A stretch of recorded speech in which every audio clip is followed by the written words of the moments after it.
God is generous. That's who he is. He's generous. God is generous. That's part of his character. It's not a sidelight. It's not a side business. It's central to who he is. And that's what we see revealed in Jesus, the image of the invisible God.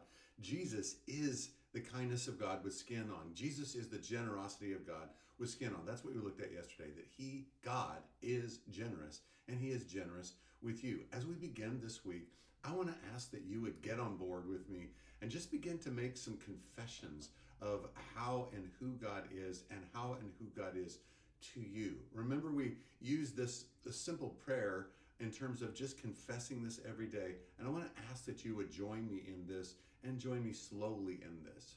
Lord, you are generous.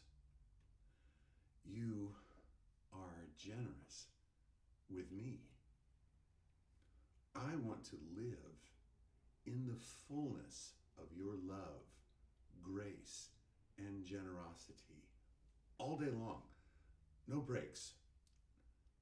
Help me to stay connected to you and your generosity with me today.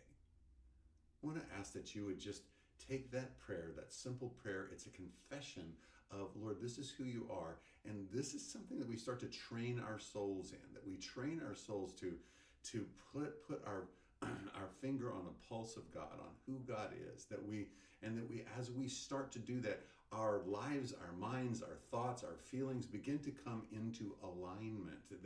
They get more and more in sync with who God is, with what is true. That's really what walking with God and being a disciple is about, is that more and more and more, you and I are bringing our lives into alignment with him and who he is, and our relationship with him and who we are as a result of that. And so we align ourselves with our generous God by making our confession, and then letting that confession sort of create habits of mind, habits of heart, habits of feelings, habits of relationship.